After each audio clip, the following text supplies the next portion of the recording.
Olá,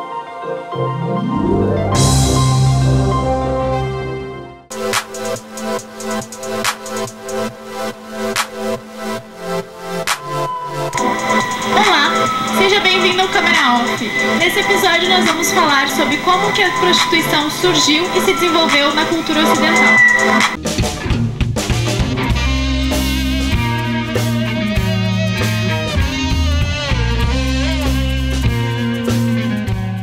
Na sua opinião, o que é uma prostituta?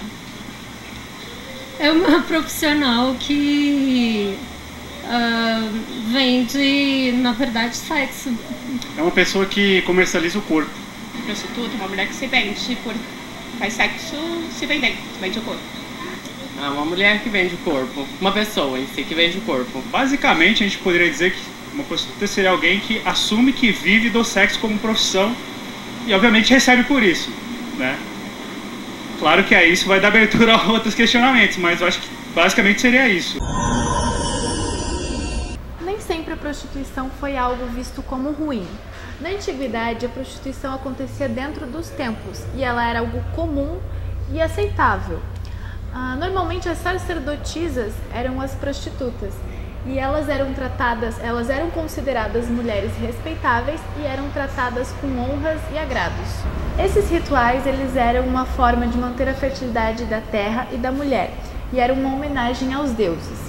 Com o surgimento do cristianismo, esses ritos foram banidos.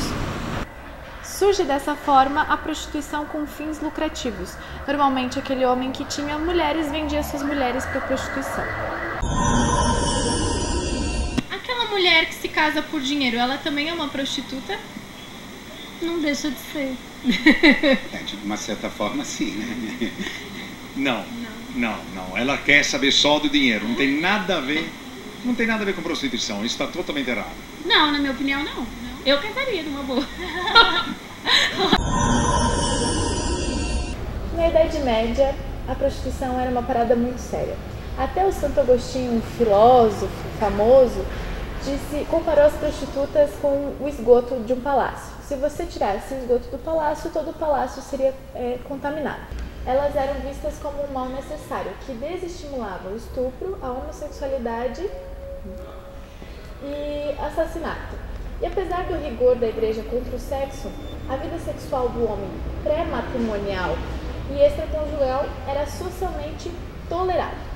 As cidades eram cheias de prostitutas. Estima-se que em Paris, no século XV, existiam 6.000 prostitutas e uma população de 200.000 pessoas. E 20% dos clientes da prostituição eram do clero. Os motivos para uma mulher se tornar prostituta naquela época não são muito diferentes dos motivos de hoje em dia. Poderia ser por passado familiar perturbador ou violento, uma suposta inclinação natural para a coisa, pobreza, marginalização, perda de status, enfim. A igreja procurava lidar com a prostituição com muita cautela. Em algumas cidades, as prostitutas eram segregadas do resto da sociedade e eram forçadas a usar uma indumentária que distinguia ela das boas moças. Essa indumentária tinha o nome de aguilete. Era uma cordinha com vários nós de cor diferente da roupa, para destacar elas. E a igreja também tentava livrar as mulheres dessa vida. O Papa Inocêncio III declarou que um homem que se casasse com uma prostituta teria todos os seus pecados redimidos. Fica aí a dica, né? As regras eram as seguintes. Não poderia haver bordéis abertos em dias santos, em festas religiosas e em dias que o parlamento estivesse em conselho. Não poderia ser feito aliciamento aberto de clientes, ou seja, o serviço das prostitutas se restringia aos bordéis. Não seriam aceitas mulheres casadas, freiras e grávidas como prostituta. Nenhuma mulher poderia ser impedida de desistir da prostituição. Nenhuma mulher poderia aceitar dinheiro de um homem sem ter passado a noite inteira com ele. E também o valor pelo serviço não poderia exceder 14 pences.